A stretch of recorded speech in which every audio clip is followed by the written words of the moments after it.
Welcome back. Thank you so much for tuning in. And today I'm going to be doing a live presentation of an art tutorial. And I'm going to do two. And the whole focus this week is contrast and emphasis. So thank you so much for joining me once again. For those of you who were tuning in just a few minutes ago, I'm sorry about that technical glitch. Sometimes it just happens that way. So this is the fourth video in the series, and what I'm doing is breaking down the elements of art and principles of design the way that we have done it in the Sparklers membership program, and we call it the EPIC curriculum. So all members of the Sparklers Club, they have access to this EPIC curriculum. But if you are not a member of the Sparklers Club, no problem. I still want to show you how you can incorporate the elements of art and the principles of design easily and effortlessly into your art program. Now here's the thing. I think sometimes we think of the words like contrast and emphasis like, holy moly, do I need to teach that to like a kindergartner? I'm here to tell you, you're probably teaching it and you don't even know it. And one of the most beautiful things about teaching the elements of art in a sequential way, like we've been doing in this series, hi everyone, is we're breaking down the elements into what to teach first. So for instance, we really encourage everyone to start with line and pattern when you first see your students, because that's when they just learn those basic elements of art, no matter what grade level they're in. It's a great way to warm up. So line and pattern was the first video that we did. Then we did shape, and then we did color, and today it's contrast and emphasis. So we're going to be able, hi everyone, we're going to be able to give you, I'll give you the link in just a few minutes for this handout. If you're a sparkler, I have some good news for you. We've been doing these Facebook Lives, and we've been putting them on, they stay on the Deep Space Sparkle Facebook page. But we've been also putting them on the Deep Space Sparkle website. But some of you don't have access to Facebook. Now, if you're watching, that wouldn't be you. But for some people, and we let sparklers know that they can come and watch this video on Facebook, but then all of a sudden they can't watch Facebook at school because schools block Facebook. We are embedding these videos in the Sparklers membership site so they're not attached to Facebook. So that's good news for some sparklers. But if you're watching me here today, then you guys are Facebook users, and I love you, because I tell you, this platform allows me to come directly to you live. You guys can ask me questions. You can see me create these projects, you know, in real time and see how I would talk to kids. So I have a post on Deep Space Sparkle that has this handout. If you want to get this handout, Ashley's going to put in the URL. And after this presentation, you don't have to do it now, but you can. Just click on that and you can download this PDF. Okay. The very first thing I want to show you in this PDF is this.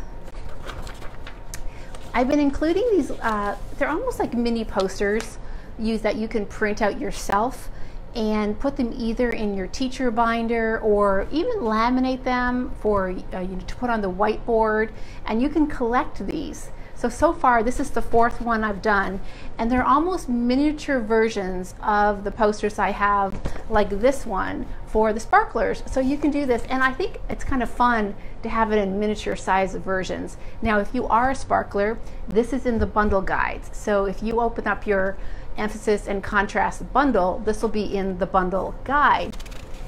Now what you can do is it just gives you some definitions. So for instance, I can't read this, and you know why? Because it's backwards. When I'm doing a Facebook Live, you guys see the reverse of everything, so I tried to print this out in the reverse. So the first thing I want to show you is this beautiful, this is super fun, this one, and I'm sure that a lot of you have tried this over the years, but it's basically a stamped project where you use a basic kitchen sponge, and I'm going to show you how to make these, and you dip them in tempera paint, and the children can create such beautiful things. This particular one happens to be kind of Van Gogh inspired, where children can create a symmetrical vase. This project alone it covers so many elements of art. And that's the thing with the elements of art. You probably are teaching half of them in one lesson and you don't even know it. There's color, shape, a little bit of line. There's symmetry. Symmetry is not really an element, but balance is. And so there's symmetrical, a vase in here where children are encouraged to make a symmetrical vase by cutting technique, and I'll show you how to do that. There's texture with the sponge. I mean, there's so many different elements of art. This project alone covers the bases. But for this particular bundle, we really thought that it exemplified emphasis, because emphasis is really, as you can see in the poster, it's just about drawing the eye towards a specific area of the artwork. You can call it a focal point, but what do you want to draw attention to?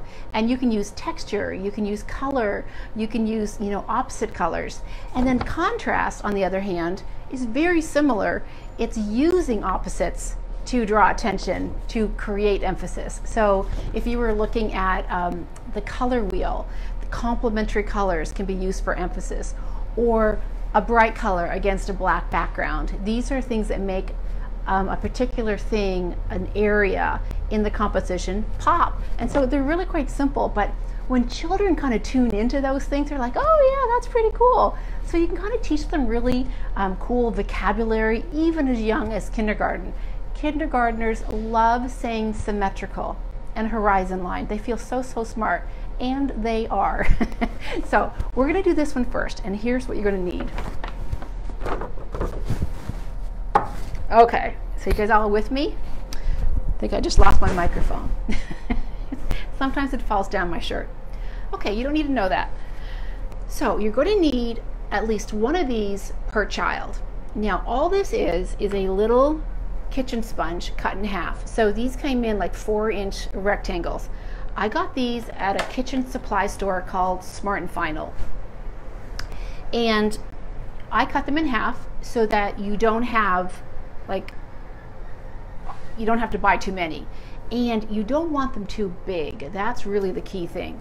And all you do, I'm going to show you how to cut these. Start on the diagonal in the corner, and then just create a nice curve. Do it kind of on an exaggerated basis because you want it to be a little bit more curvy than you think. Turn it around and then just do the same thing on the other side.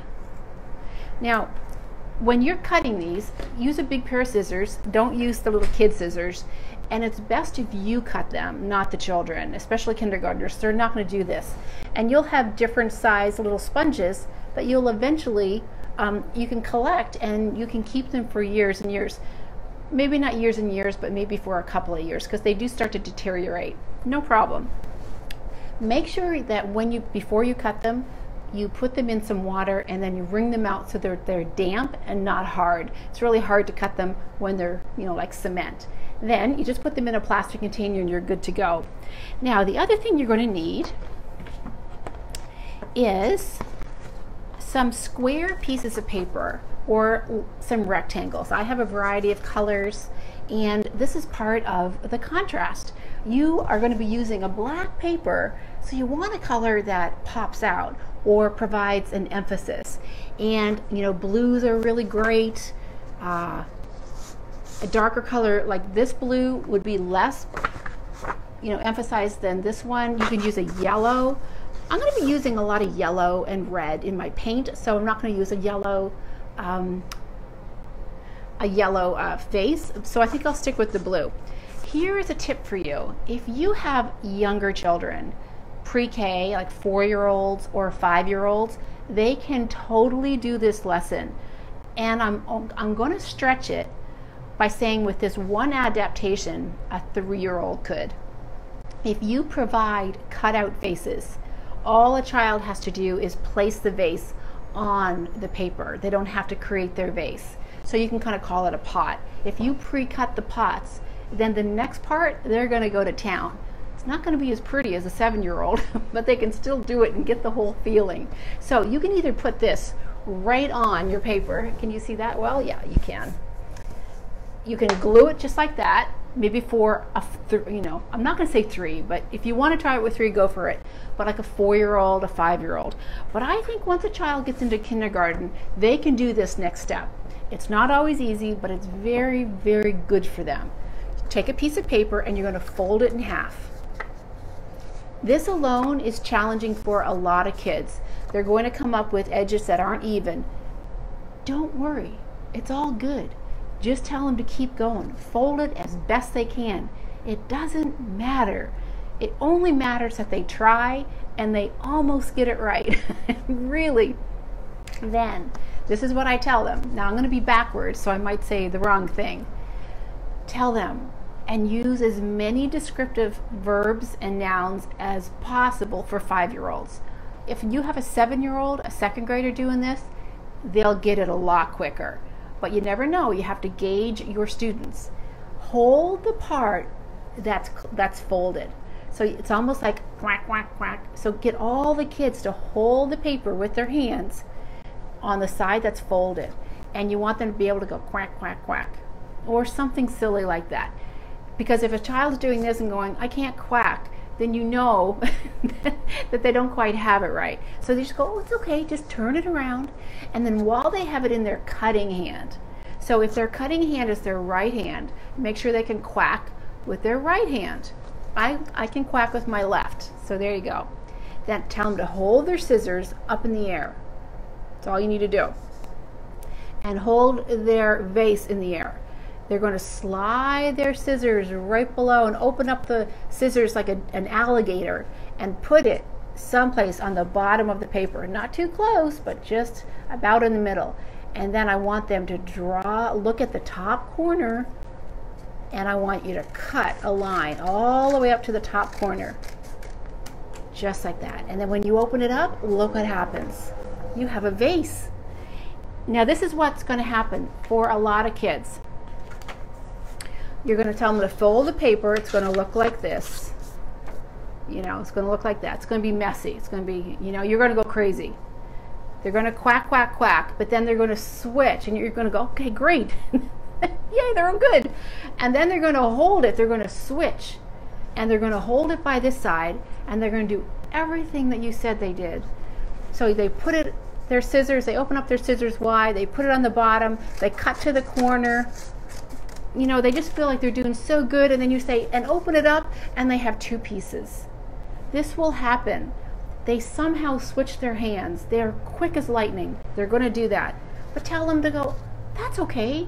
Either one of 2 choices. I have another piece of paper, or let's just glue these papers together, and that'll be beautiful, like Picasso. So you know what? Just for that kid, you should have one of those papers that's going to cut in half, and then you can show them that it's going to work.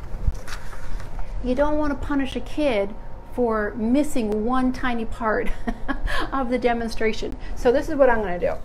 I'm just going to glue this, and it looks fabulous. Just beautiful. And you know, if you don't like that idea, if you don't want to encourage children to do that, then just tell them to glue their good vase on. So you can do both. You can have 2 projects going at the same time.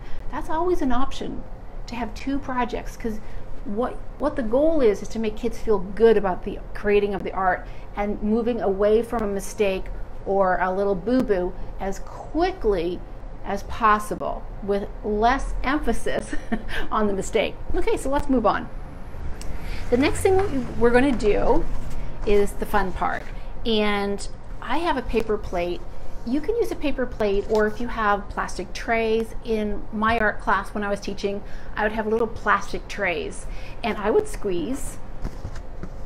I would pick 3 colors. One of the colors is a nice intense color, like red.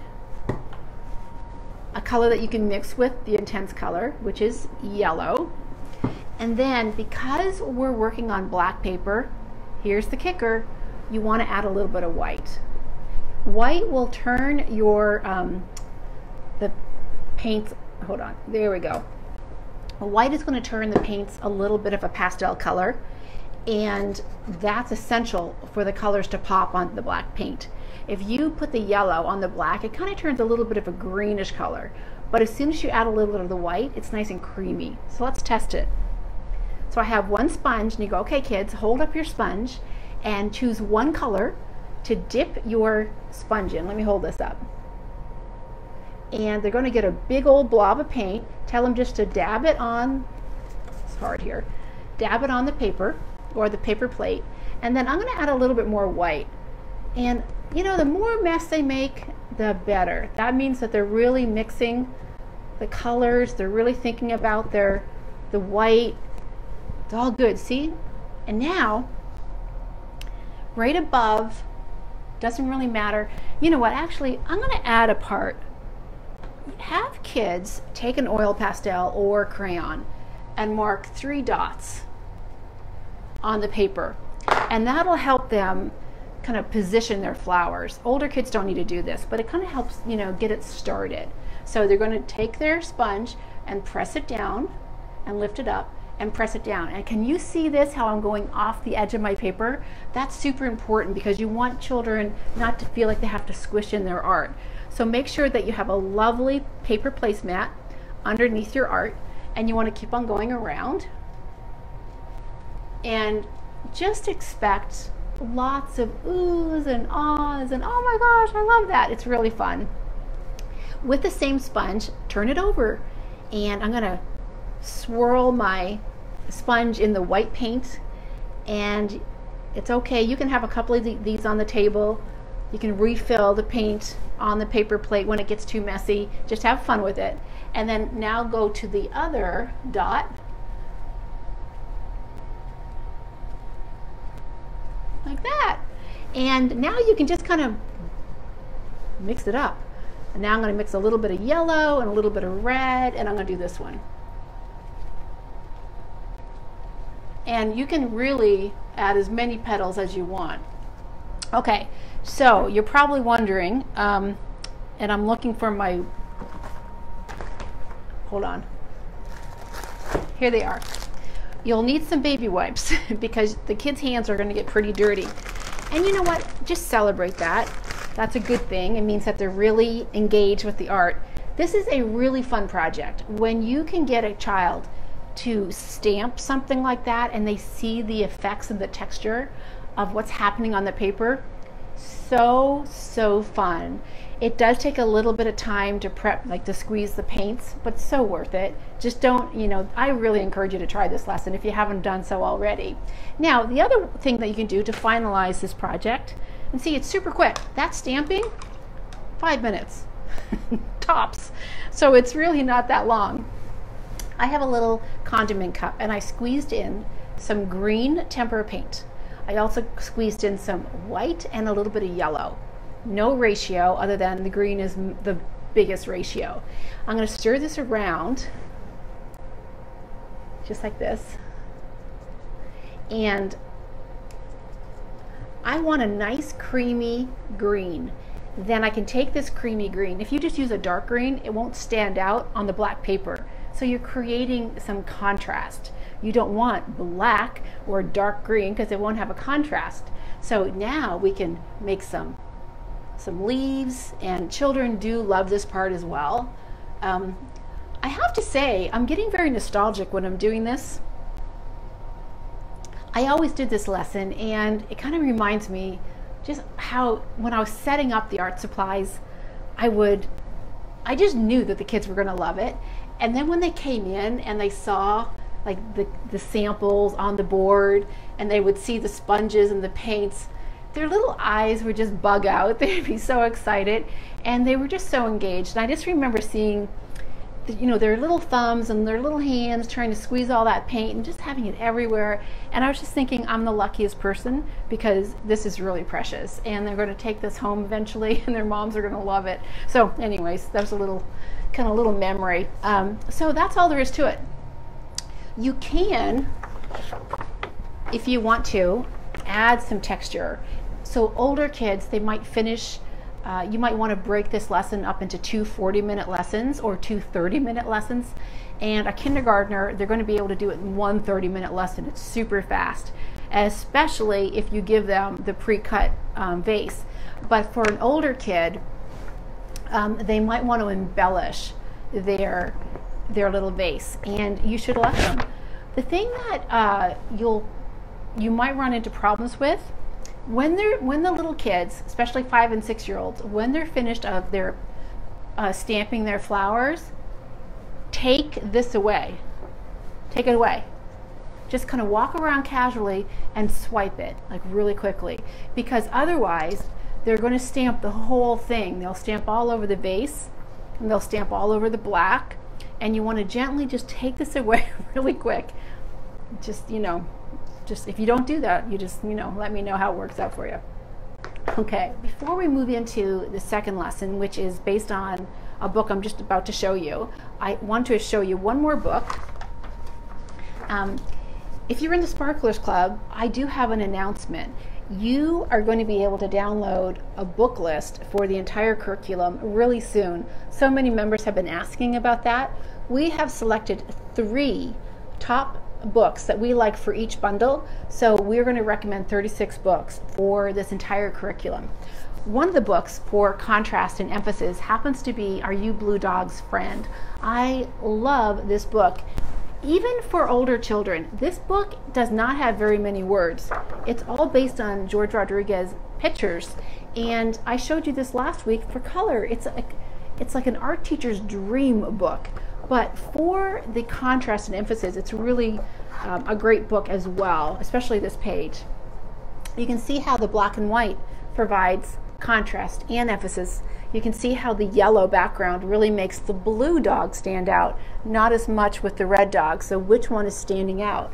So you can really use this book to talk about contrast. You can talk about emphasis, the complementary colors, like with the blues and the yellows, and even like the oranges. Really just a fantastic book. So it's this one. I like this one the most. There's quite a few of them. And the other book that I would recommend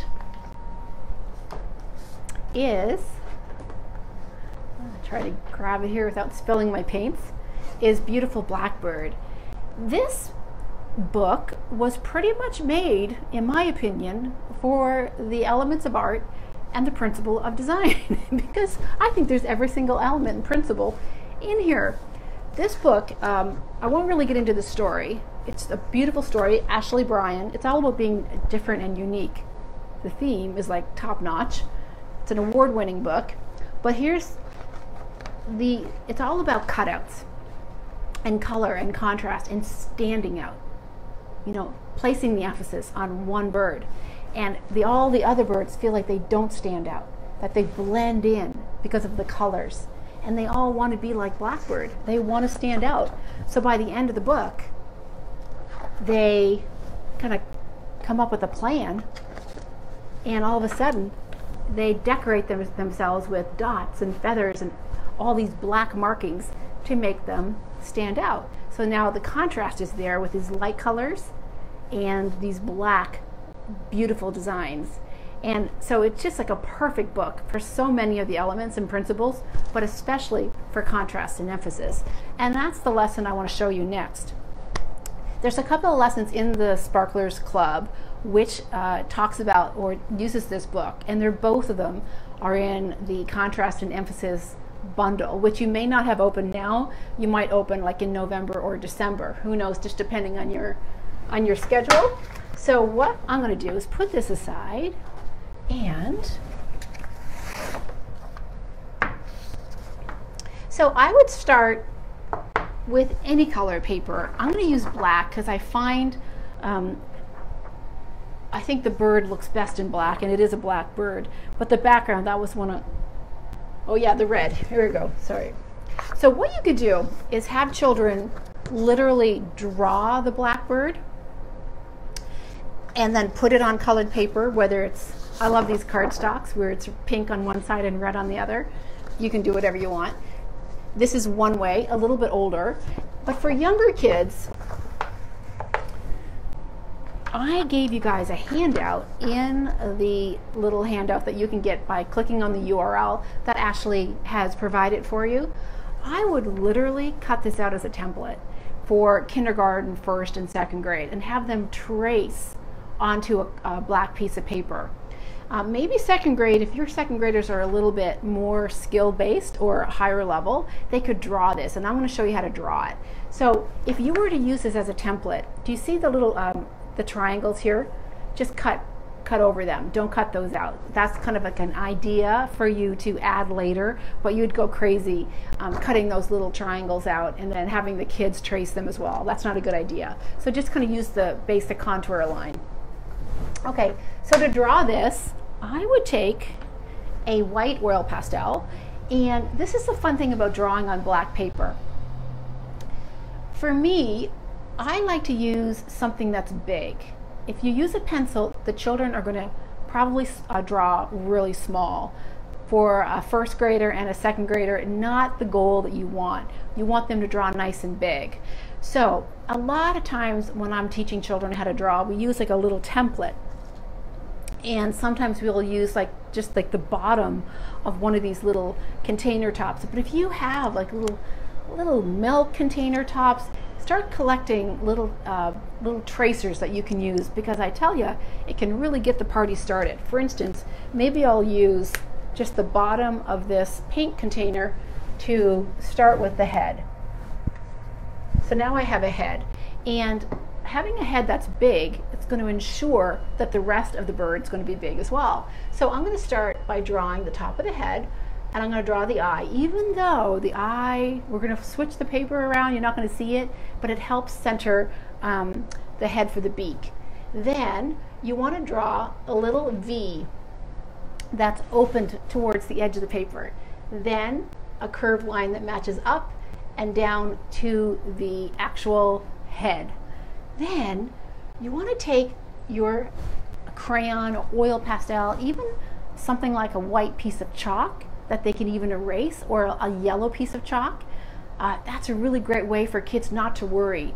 The thing here to remember is that if they make a mistake, tell them to keep going, because we're going to cut it out only on the lines that we like and turn it over, and they're going to have a bird. So you want to come down and make a nice big belly, but don't go all the way to the bottom. And then over here, that head might be a little bit big. I'm going to make it smaller. I'm going to make a nice feather wing, and then the tail comes down to the corner, and then I'm going to just draw the belly like that. But now it's time to add the legs. So these legs, they have kind of like a chicken leg almost, and for little kids, just maybe do 3 toes. And just focus on having 2 lines, and that should be it. So now, if they made the head like me and they didn't like it, just tell them to cross that line out. So whatever line they don't like, cross it out. And like maybe they want their wings to be going down a little bit more, cross that line out. So I'm going to show it to you a little bit up close. So whatever lines they don't like, cross them out, and then take your scissors, and we'll go ahead and cut out the lines that they do like. And then when it's all cut out, they'll have a blackbird that they can decorate. And the decorating is super simple. So I'm just cutting it like this. You can see that it's hard to see. You can see I'm cutting it on the white. When you get paper like this, make sure you tell the kids to just kind of top or cut off that tail, because it gets a little awkward. When you're cutting, here, let me do this way. When you're cutting feet, or anything that's really difficult, try to kind of go around like this and just touch the bottoms like that. And then we'll come back, and then we'll kind of dig in a little bit deeper. So I'll do this a little bit faster. There's nothing worse than watching someone cut, which is why it might be helpful to have a pre-cut version already at the ready. I'm not that pro yet. Okay, so almost done. And okay, I think it's good. Oh, little claws here. Now, some kids might like this part, but other kids will have lines through it. So it's really effective, the silhouette. So that's another thing that you can teach them. Okay, so here's my flying bird. And here is now my Blackbird. And before you kind of glue this down, the next thing that you want to do is this. So hold on, I'll put this up here. And I have the white crayon showing. Now, you want to get each table group. So if you have 5 table groups, make sure they all have a little paper plate or a little cup of little squares of colored paper or rectangles, or triangles rather. If the children are little, make the triangles big so that they can actually pick up in their hands. But if they're a little bit older, just give them squares so that they can cut the triangles themselves, because it's a really great practice, not only for cutting, but the recognition of how do you create a triangle from a square. So you just kind of have them cut it up like that on an angle. So they can totally do that themselves, even if it takes 10 minutes. I mean, really, it's a beautiful thing, having children practicing cutting their little squares in half. This is good practice. It really goes a long way for them to become proficient. So if you can get them to do it themselves, try to hold back, especially only for the very youngest, do it for them. So now they get to choose a bunch of colors, and they can do patterns. If you want to incorporate into standards, into math a little bit more, maybe you have 3 colors and they can do an ABC pattern. I'm not even sure if you use those terms anymore. That's what my kids used when they were in school. And then this is how you would decorate the bird. Give the children glue sticks. And I find glue sticks are better for this project rather than the white glue. And you want them, hopefully you can see this, you want to have them run a good saturation of that glue stick along the edge of the bird, the top edge, and then they can just tap on the different triangles just like that, and do one down here, so that when you turn it over, it'll look like this. Now you can have all sorts of different shapes. These are kind of flat triangles. It looks like a dinosaur. Doesn't matter, whatever you want, and then that will be glued on just like that.